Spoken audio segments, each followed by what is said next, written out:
and they put grease on the market, so they give more possibilities for those who are demanding and offering.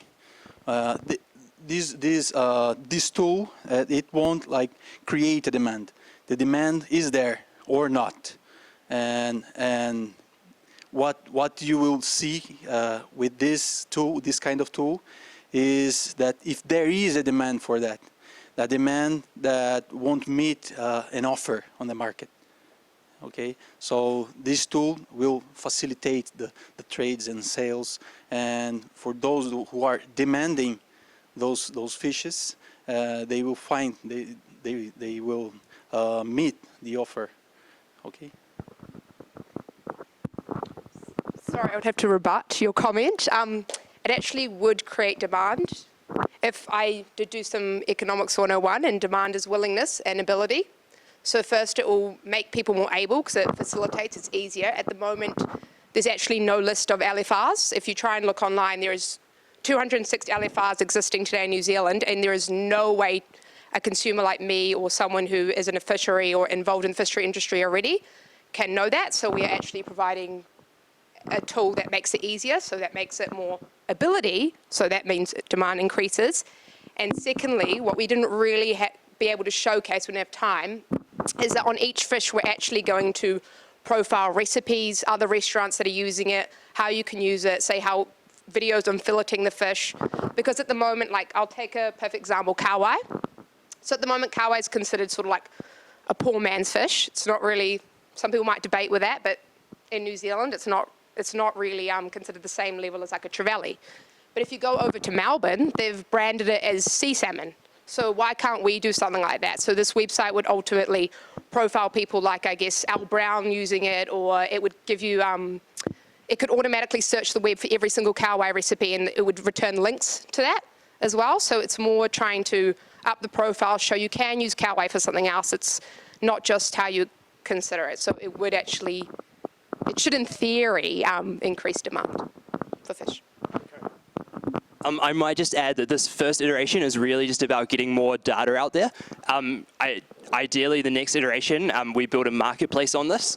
And the idea there is that regular consumers can then kind of join in and actually be able to purchase those fish without having to go to 5 a.m. auctions or go through someone else.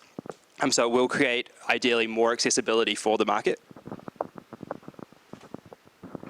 Thank you very much.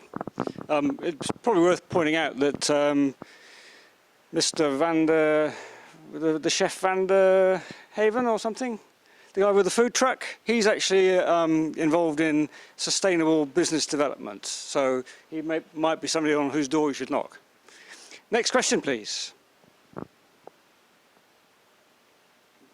Yep. Kind of answered them, but I was interested actually what actually is an LFR that you've been talking about, and I was interested in you're kind of you're getting there, but the distribution channels, I wasn't sure if you'd gone into looking at any of that, and it was a little around the customer. You mentioned restaurants, but just the quantity of fish versus what, not necessarily demand, but even who do you expect?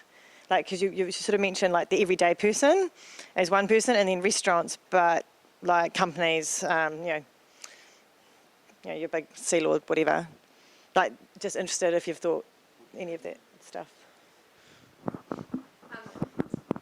We have thought about all the potential customers that we could get. We sort of chose restaurants because just in general, it's easier to have a target market rather than having to go through and list every single potential customer. How could you target them? So we thought the most logical one would be to start with restaurants, because restaurants are quite, I guess they're also influencing as well, that can be talked about in the media and stuff like that. But we also, the whole idea of this platform, what we decided is that it would really help all those customers that you don't actually currently know about.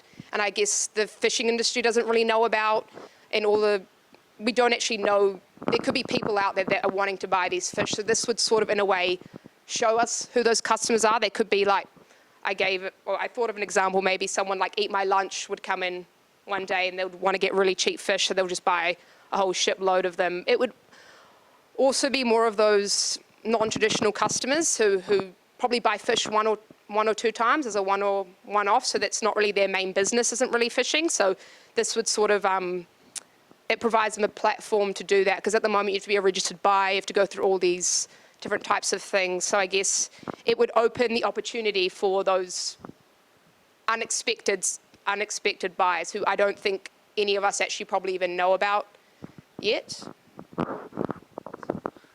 During our business research, and we realized the value chain of the current process of purchasing the fishes from the fish stores and restaurants is they rely on their traders that come up early in the morning to the fish market and other alifar who's got the license to legally collect.